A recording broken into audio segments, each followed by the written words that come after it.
Hello everyone, let's talk about some fun facts about blues music. Blues music, a genre that crawled out of the cotton fields of the American South and swaggered into the hearts and hips of the world. It's the godparent of rock, the soul of jazz, and the raw nerve behind modern pop rebellion. One cool fact about the blues is that it started with field hollers and work songs. Yes, the dusty, sun-scorched roots of the blues. Field hollers and work songs. The primal cries that came before the 12-bar structure, before guitars cried and harmonicas sighed. If the blues is a majestic, mournful tree, field hollers and work songs are the gnarled, unbreakable roots tangled deep in the soil of American history. Let's roll up our sleeves and dig into that rich, earthy backstory, shall we?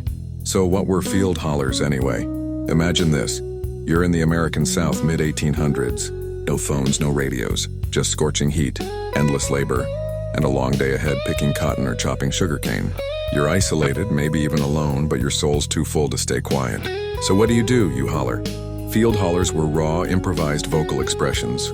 Part call, part cry, part personal therapy session shouted to the wind. They weren't songs with verses and choruses. They were solo wails, melodic moans or shouted lines that stretched syllables across the fields like smoke signals. Think, "Oh, Lord, this sun done got me weary." They were free in rhythm, no strict beat, microtonal, aka blue note heaven, and deeply personal, often reflecting the singer's state of mind, pain, hope, or frustration. No rules, no accompaniment, just you, your voice, and the echo of your sorrow rolling over the cotton rows. And what about work songs? While field hollers were solo and spontaneous, work songs were more organized. Call and response chants sung in rhythm with physical labor. Think of a group of railroad workers swinging hammers or chain gangs chopping trees. The leader would call out a line and the group would respond. It kept the team in sync and the morale a notch above despair. For example, leader, ain't no hammer. Group, in this land, leader, can ring like mine. Group, can ring like mine. The rhythm of the song matched the rhythm of the work. Not just music, it was a survival tool. It gave labor a beat, a pulse, a way to keep moving when bodies were tired and souls were heavy. Why does this matter to the blues? Because these hollers and songs are the blueprint for everything that came after. They laid the groundwork for the blues scale, hello blue notes again, the call and response structure, the emotional weight and vocal phrasing that shaped blues singing, and the deeply personal storytelling style. Each performance was a glimpse into the singer's life. These weren't songs as we think of them now, they were pre-blues, proto-blues, primordial wails from the furnace of suffering, which later evolved into structured blues forms as instruments and new influences came into play.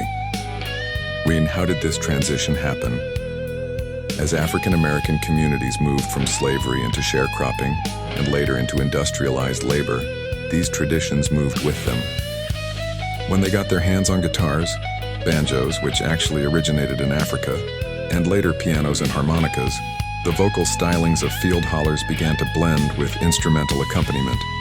Thus, the field holler's mournful solo cry became a blues solo, the rhythmic work chant became a driving groove, and the ooh laud from the field morphed into "woke up this morning" in a juke joint.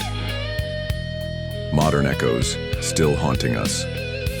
You can still hear the ghost of field hollers in the way a blues singer stretches a single syllable across 8 beats, a slide guitar that mimics the wail of a human voice, the spoken-sung delivery of early Delta blues singers like Charlie Patton and Son House, and even in hip-hop where call and response, vocal flexing, and lyrical storytelling thrive. Heck, go listen to Howlin' Wolf. He didn't sing songs, he declared them. That gravelly voice, straight up holler ancestry. So yes, the blues started with field hollers and work songs, not with sheet music, but with sweat, suffering, survival, and a voice that refused to be silenced. Want to try singing a field holler yourself? Spoiler alert, it's more fun than therapy.